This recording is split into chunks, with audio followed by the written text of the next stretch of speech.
کہ کائنات پھیل رہی ہے. میں دیکھ رہا ہوں گیلیکسی میں سٹارز دور دور ہو رہے ہیں اور پھیل رہی ہے یہ کائنات. اور قرآن کہتا ہے وَالسَّمَاءَ بَنَيْنَاهَا بِأَيْدٍ وَإِنَّا لَمُوسِعُونَ, آسمان کو ہم نے اپنے دستے قدرت سے بنایا ہے اور اس کو ہم قیامت تک پھیلاتے رہیں گے. 14 صدی پہلے ہی یہ تحقیق اللہ کے کلام میں آ چکی. پہلے سائنسدان نے کہا کہ پہلے یہ زمین آسمان سب چیزیں ایک ہی تھی, ایک بڑا دھماکہ ہوا, اس سے پوری کائنات پھیلی, سورج الگ ہوا, زمین الگ, آسمان الگ. اس تھیوری کو قرآن نے خود بیان کیا ہے. اولم یر الذین کفروا ان السماوات والارض کانتا رتقا ففتقناہما.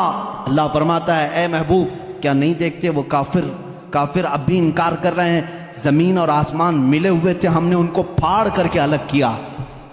فتقناہما, فتق کہتے ہیں ایسا زور کا دھماکہ ہونا اور جھٹکا دینا جس سے ساری چیزیں بکھر جائیں.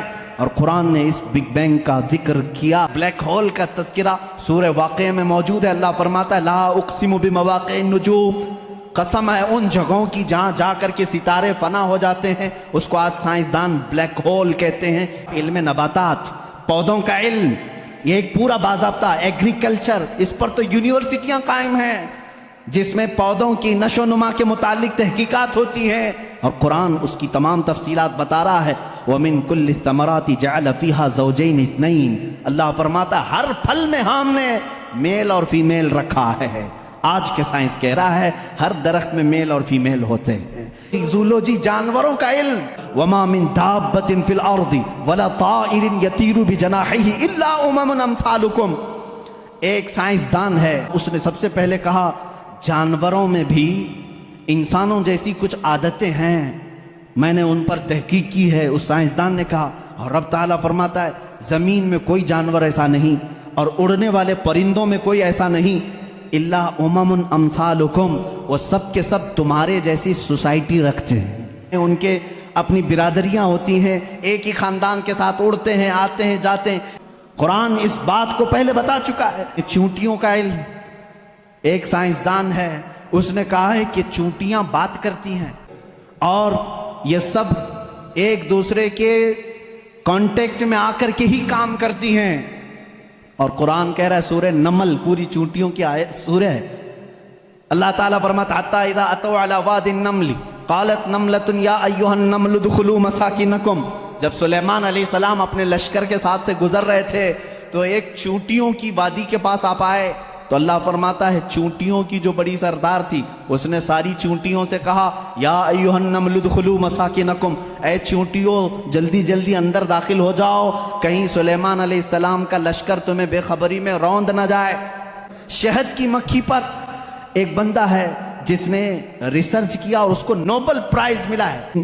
یہ 1975 میں 1975 میں ایک سائنسدان نے تحقیق کر کے بتایا شہد کی مکھیاں کمیونیکیشن کرتی ہیں, ایک دوسرے سے رابطہ کرتی ہیں, اور ان کو ایک ملکہ ہوتی ہے اور وہ آرڈر دیتی ہے اور اس کے آرڈر کے اعتبار سے سب جاتی ہیں.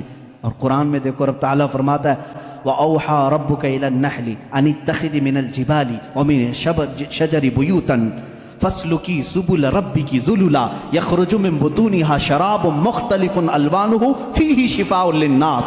اللہ فرماتا ہے تمہارے رب نے شہد کی مکھی کو یہ علم دیا ہے, اور شہد کی مکھی کا جو ورڈ یوز ہوا ہے عربی میں وہ مؤنث یوز ہوا ہے. اللہ قرآن میں فرماتا ہے مکھا نہیں مکھی.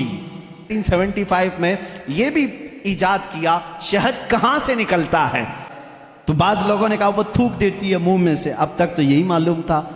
1975 میں ایک سائنسدان نے کہا نہیں, اس کی بیلی میں سے, بیلی فیٹ جو ہوتا ہے پیٹ کی چربی, یہاں سے نکلتا ہے. رب تعالیٰ فرما رہا ہے یخرج من بطونہا, ہم شہد اس کے پیٹ کی چربی سے نکالتے ہیں. اس میں اللہ کی نشانیاں ہیں, اور خود مولا نے فرمایا شفاء للناس, اس میں پوری تمہارے لیے انسانوں کے لیے شفا ہے. اللہ تعالیٰ فرماتا افلا ينظرون الى الابل کیف خلقت, تم نہیں دیکھتے کہ اونٹوں کو اللہ نے کیسے پیدا کیا.